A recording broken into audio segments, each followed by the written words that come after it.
take a 10% goal, you'll take forever and you won't get anywhere. Our recommendation is a 50% goal. Well, where are you going to get that? Well, first thing is to kill the zombies. Well, what's a zombie? A zombie is a IT hardware that is consuming energy and it's obsolete. There's been newer technology installed and the old technology has not been removed. Just unplugging the zombies is a 15 to 30% savings. It's there free practically. However, one of the problems is that we, in our efforts to, servers are free, hardware is free, we don't know who owns the assets anymore. Asset records have been lost. So we can identify, we don't know who owns the server, but nobody's willing to turn it off. And that's why it takes somebody in a position of authority say, we're going to turn these suckers off. And if you do that, there's 15 to 30% just in that alone. But let's talk about some other things. Virtualization can represent by itself a 50% savings. Virtualization is, I take 30 servers and I consolidate them down to one. And I turn off 29. That's another huge savings. Again, that takes some effort to do. But the energy savings are just enormous. Another example is consolidation. Many times people have servers that are running in multiple locations, all doing the same thing. By bringing them back and doing it in one place, there are huge savings. The examples just go on and on. The reason that we don't do these things is that there's no constituency for them. It doesn't improve, the things I've said don't necessarily improve the business units. Business units are clamoring for new products, new services, and whatnot. And what we're talking about here is cleaning up all the old stuff that has just been allowed to get worse and worse and worse. But that's a change from the way things have been done historically. And so any change has to have a senior executive sponsorship or the bureaucracy will kill it. Going back to the facility energy efficiency. The first thing, people are very excited about PUE, and it's very important. The Institute invented, actually under a different name, the concept behind PUE 10 years ago, 5 years before it was even talked about. We know a lot about it. There are 7 things, 7 variables, but the most important one is to reduce bypass airflow. We've been saying this now for 10 years.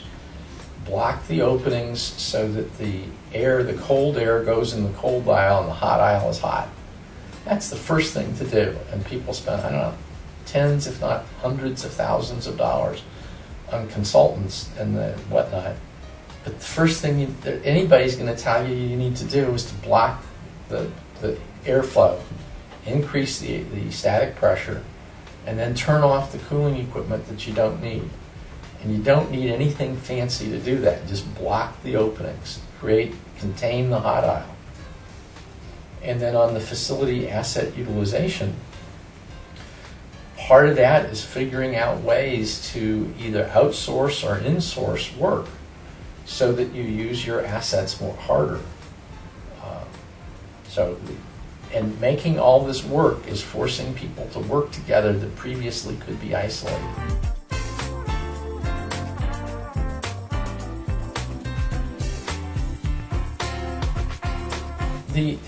Many people are familiar with the tier system and have complained for a number of years that the tier system doesn't address things that they think are important.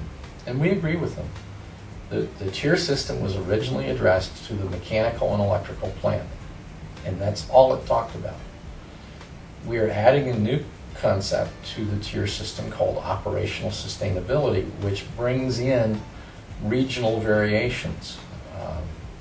Different areas of the world have to worry about seismic issues or lightning or hurricanes or ice storms or watts of rain. And those issues are not addressed in the tier system. So operational sustainability will bring the environmental issues that are different in different regions of the world. It also brings into where is the data center located. A data center that's under a cafeteria is probably a bad choice.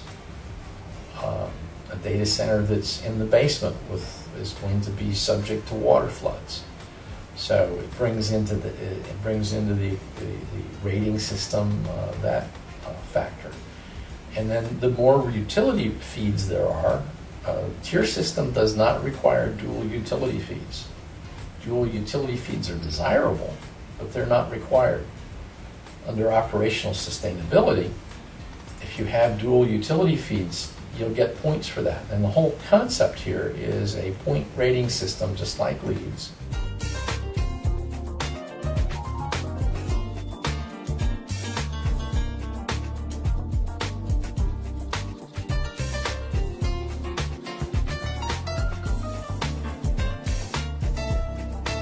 Okay, one of the complaints about the tier system is that it only looks at the mechanical and electrical plant. And it's obvious that other things also influence failure rates. And among those are regional variation issues. An area that has a high rate of seismic activity needs to have additional structural bracing. The structural bracing isn't required by the tier standard, but it would be required by the sustainability standard. Other things, it would be areas that had tornadoes or hurricanes or tsunamis or floodplain, or there's a whole variety of regional issues that would be important that in addition to what comes through the mechanical electrical plant. Where the computer room is located, for example, is very important. Computer rooms in the basement are probably not a very good choice. Computer rooms under the cafeteria are probably not a very good choice. So those will all be included. The next category that we would look at is that some things get bonus points. There are some topologies that are more robust than others, so those will get bonus points. What do I mean by bonus points? The concept of operational sustainability is that there will be a rating system, and if you get so many points, you get a gold or a platinum or a different color. So you could be tier 3 gold. So what that means is that if you're tier 3, there's certain prerequisites that you, and you're tier 3 in, say, Singapore, there would be prerequisites because you need to be able to deal with the torrential downpours, because that's very common here. You have to deal with lightning activity. So those would be prerequisites to anything. And then you could get bonus points for having a better topology than the minimum. The other things that are important that we found is energy efficiency. We're not going to specify a PUE number because we think that's somewhat arbitrary, but we are going to specify that you measure what your PUE is and you have a process for making it better. So we're more focused on continuous improvement rather than a specific number. The final area is sort of management, budget, and human activity processes. And each of those will have specific point ratings. And you get enough points and you will get a certain operational sustainability rating.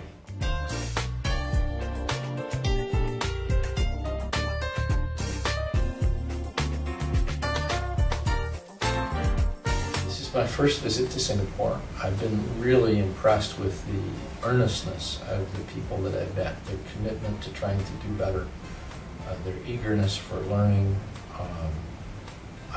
I found a high degree of user involvement.